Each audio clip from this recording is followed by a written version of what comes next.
Hey, good morning, artists. I hope everybody's holding up okay.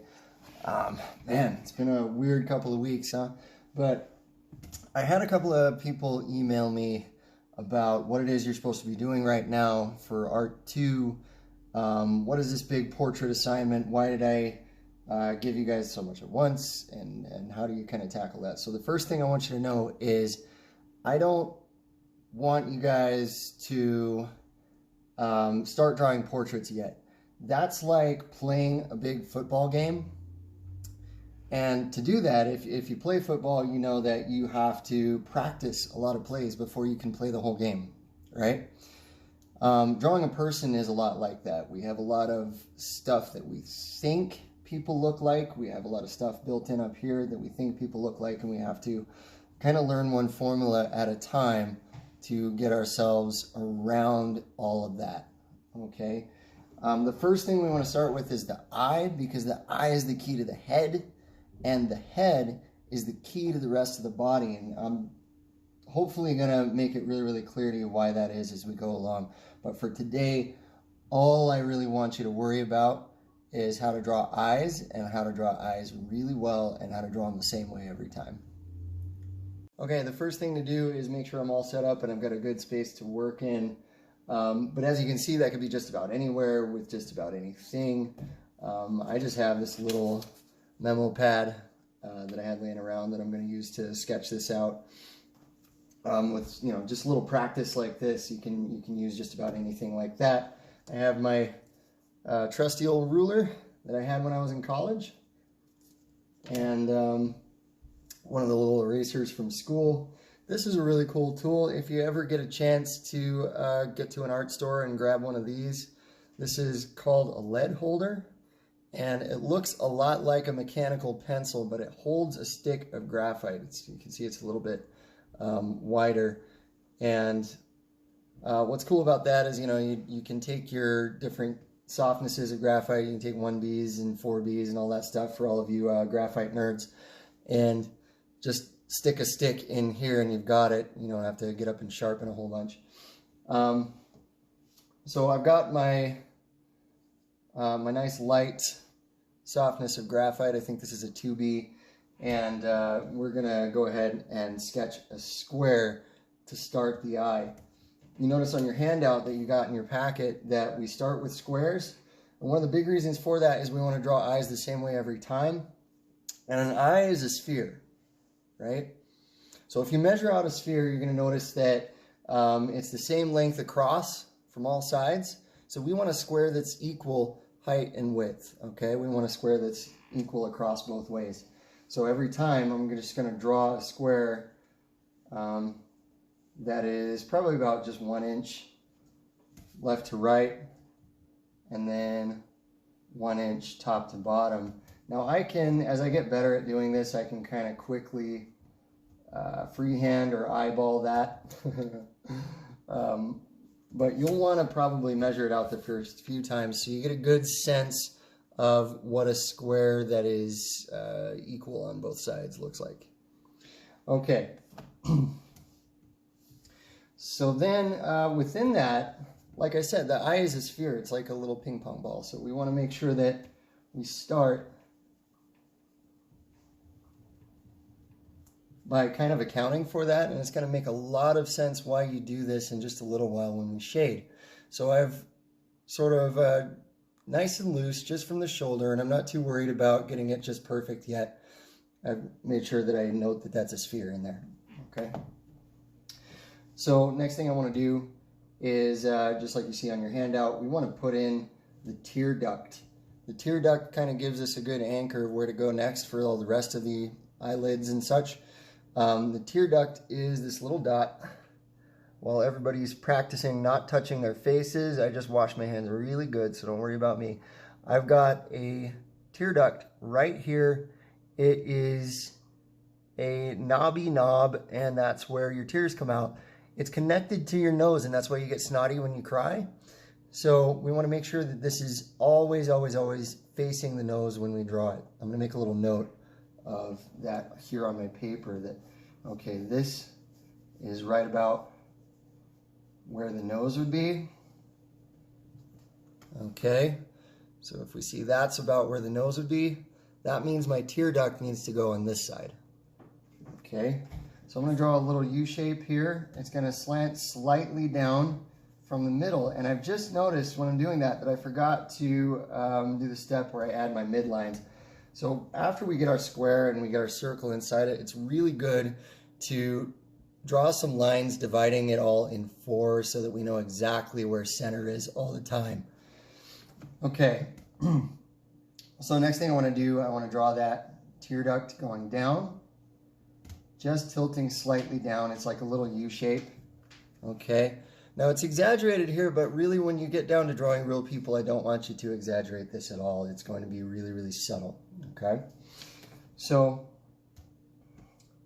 next thing I'm going to do is add the top eyelid, and our eyelids have different shapes. That's a really, really important thing to notice. If you stare really closely at my eyelid, you're going to notice that I have on the top, there's a quick angle going up, there's another quick angle going over almost straight, and then there's a long angle sloping down.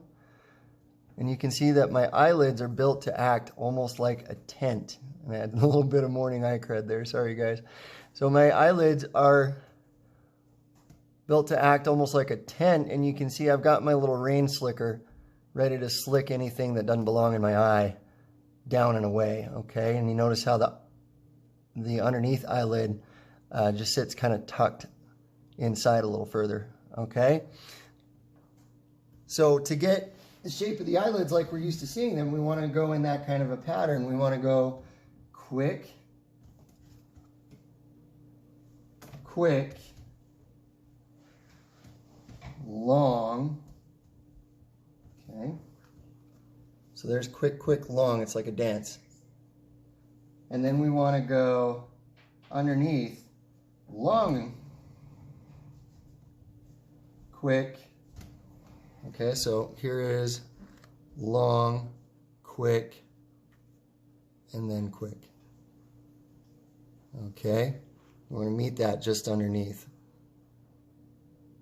Okay. Next thing we want to do is create that bottom eyelid like a shelf. I'm going to show you on my own mug again. When you're looking straight at me, you're not going to see the underneath edge of this upper eyelid, are you? But you do see the over edge, the top edge of this eyelid right here. It kind of creates a little shelf. Okay, so again, we're looking for little ways to remind somebody of real humans they've seen, and we're going to add that in so that we do. Okay, so we're going to go over, just kind of doubling the line to create like an equals. Okay, everywhere we go, and that kind of makes that shelf that reminds us. Okay, so we're getting really close here. The next thing I want to do is put in what's called the iris. Okay, that's the brown in Mr. C's eyes right here. Okay, everybody's got the color of their eye, or do you have brown eyes, do you have blue eyes, whatever that is, that's the iris. Okay, and the iris is really cool because if you take the length across the iris, okay, it's going to be the same as the length from the iris to the outside of the eyeball. That's what's super cool about it. So I'm going to aim for that when I draw it, okay? And then I can actually check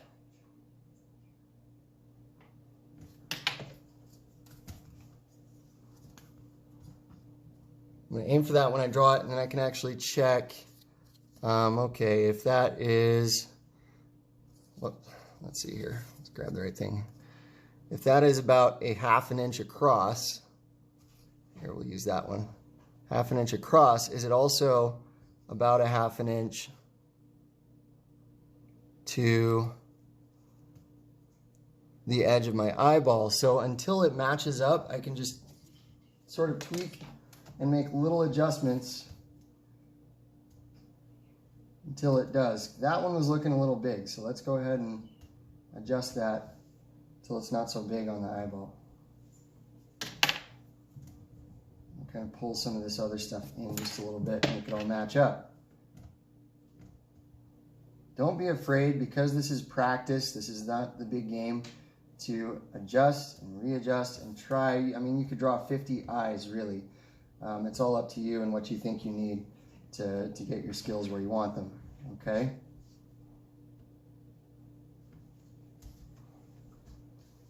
You know, or you could draw 2 eyes, and if you feel like you have it down, be done. So this is about you guys, okay? So here I am, I've got things basically matching up. That's pretty good. The next thing I want to do is follow that same formula with the pupil. Humans are so cool. We have all these like little formulas that construct us. The pupil does the same thing. It is the same length across if we have normal light conditions and the pupil's its regular size. It's going to be the same length across as it will be from the edge of it to the edge of the iris again, okay?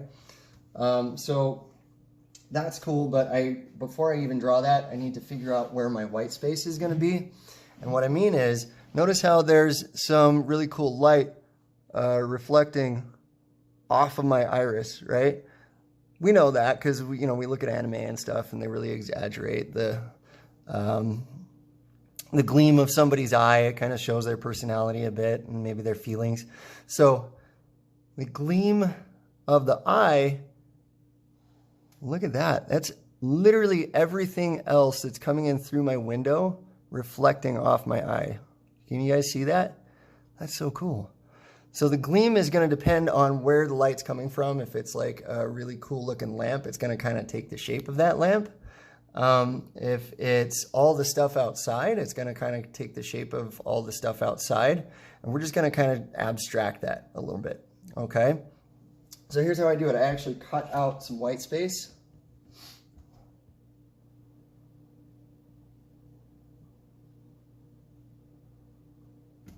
And I sort of bend it over the shape of the clear part, that's the cornea, over my iris, okay?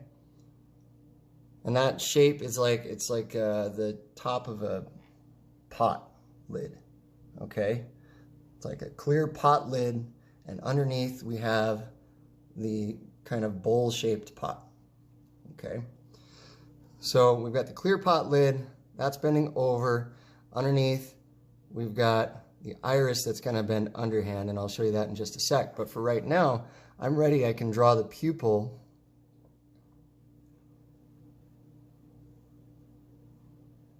Kind of tucked underneath where I put that white space.